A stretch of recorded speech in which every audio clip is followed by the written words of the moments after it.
तो hello everyone. इस video में हम देखेंगे कि 2020 के यूपीएससी ईपीएफओ में लेबर लॉ के कौन से क्वेश्चन आए थे और कौन कौन से टॉपिक पूछे गए थे। तो टोटल 12 क्वेश्चन पूछे गए थे लेबर लॉ और सोशल सिक्योरिटी स्कीम्स से, जितना मैंने देखा है पेपर को। और उसमें 8 थे लेबर लॉज से और 4 थे स्कीम्स। तो ये 4 जो स्कीम्स थे ये थे पीएम कृषि सिंचाई योजना। इसके अलावा ये 4 ऑप्शंस दिए हुए थे। एक सेंटेंस दिया हुआ वो था कि ये सेंटेंस किससे रिलेट करता है। सहज, पहल, उदय और उड़ान, ये 4 स्कीम्स ऑप्शंस में थे। सुकन्या समृद्धि योजना 104 नंबर क्वेश्चन। और अटल पेंशन स्कीम 2017 में भी रिपीट हुआ था।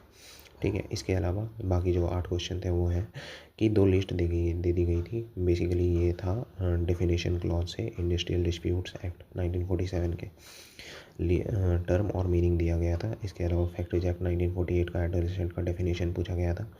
फिर कंट्रोल इंडस्ट्री का मीनिंग पूछा गया था। फिर ट्रेड यूनियन में मिनिमम मेंबर कितने होने चाहिए फॉर रजिस्ट्रेशन, ये पूछा गया था। इसके अलावा ट्रेड यूनियन एक्ट 1926, इसमें ट्रेड डिस्प्यूट का मीनिंग पूछा गया था। बेसिकली ये पेपर डेफिनेशन क्लॉज पे ही सेंटर्ड था। इसके अलावा पेमेंट ऑफ ग्रेचुइटी एक्ट 1972 में कि मैक्सिमम कितना ग्रेचुइटी पेएबल है ये पूछा गया था। फैक्ट्रीज एक्ट 1948 से ये पूछा गया था कि मैक्सिमम आवर्स कितना काम कर सकता है एक एडल्ट वर्कर। इसके बाद मिनिमम वेजेस एक्ट 1948 में मैक्सिमम पीरियड फॉर कितने दिन में मिनिमम रेट ऑफ वेज इसको रिवाइज़ किया जाता है, ये पूछा गया था। तो ये 12 क्वेश्चन थे। ज़्यादा पूछा नहीं गया 2020 में, लेकिन 2017 में इससे 20 क्वेश्चन पूछे गए थे। तो फ्लक्चुएट करता रहता है, तो हमें ये चीज़ें अच्छे से प्रिपेयर करनी चाहिए। तो ये वीडियो देखने के लिए थैंक यू।